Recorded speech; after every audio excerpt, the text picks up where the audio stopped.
Welcome to the latest Water Colors Aquarium Gallery video brought to you from the Aquarium Studios in downtown Grand Rapids, Michigan. Today we are going to do a little bit of a demonstration on how to acclimate competitive fish. So the coral reef is an extremely competitive place, right? And as a result, a lot of coral reef fishes are territorial. Tangs in particular are one of those groups of fish that are territorial. So when you're trying to get multiple tangs to survive and do well together in the same tank, sometimes you got to do some tricks to get those to survive. So what we've set up here are acclimation boxes. You can see those boxes right here. And we've put the tangs that we want to introduce to the tank in those acclimation boxes. They've been in there for about a week and a half. And what we're watching for are signs of aggression from the existing tangs in the tank. Currently there's a yellow tang and a purple tang in the tank. And if we would just throw these tangs right in the tank, the yellow and the purple tang might look at those as, hey, you guys are trying to infringe on our territory, we're gonna chase you off, right?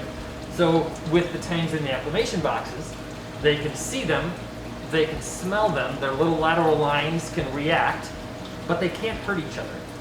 So what happens is, or at least what's supposed to happen is, those tangs then don't look at these fish as competition, they just become part of the population.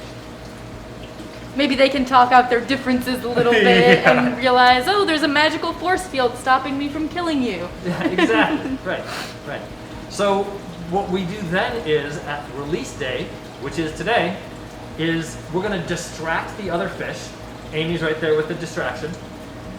Kind of lead those the fish over to the other side of the tank, and then let the tangs go. You know, these fish, because they're so used to us, they're used to the activity that surrounds us as introducing food into the tank, or introducing whatever we're going to introduce into the tank.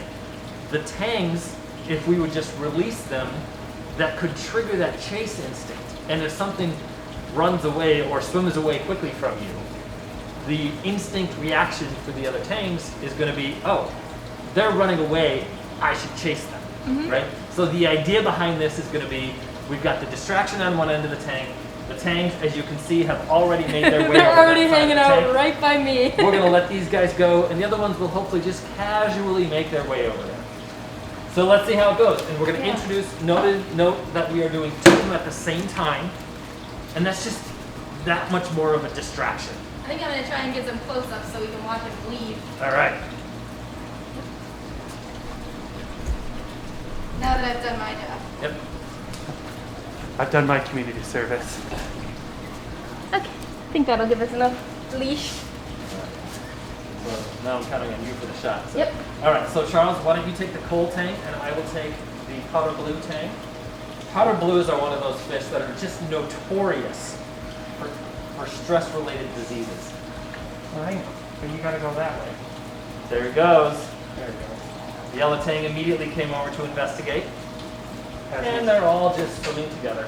as he's prone to do. Purple Tang is still eating. Purple Tang is probably one of the most blues-motivated tangs I've ever seen. That's saying All something. right, now they're both still eating. They're both at it. Oh, look at that group. See, there's the goal right there, right? Where you get this group of fish all living together. And those colors. Yeah. Awesome. So there we go. You saw that initial success. At first, they're starting to do this activity where they're like, look, there's some other fish around. We don't care that much. We know those guys. They're old friends. That doesn't mean long-term this is going to work, but this is the short-term. All right, let's introduce it and see if we can make it work. And so far, this is about the best we could have hoped for. Yeah, it's going well. What are methods you have used to introduce fish to each other? What has worked for you? What hasn't? What do you think? Like, the more data we have out there on like how we can do this, the more successful cumulatively in the hobby we'll be at this. So let's try to. It's a great conversation for sharing stories and getting tips and tricks for sure. It's an area that we need to do some tricks. We need to get a little bit creative sometimes. And we all need to be more open about it. Yeah. The acclimation boxes that we use are they're fish traps. They're a relatively inexpensive thing. We put some extra holes in there just to keep water circulating through them. It doesn't appear to be super stressful on the fish that are in the traps. They seem to be just fine with it as a short-term solution. Yeah. Cool. Well, be sure to subscribe to see more videos like this. We love keeping you guys updated on what we're doing around the store. Give this video a like. Make sure to check us out on Facebook and Instagram. And as always, check out the Water Colors Aquarium Gallery podcast. We do get a lot deeper into subjects out there. And as always, thank you so much for watching. Let's have lots of fun and keep those hands wet. Bye now.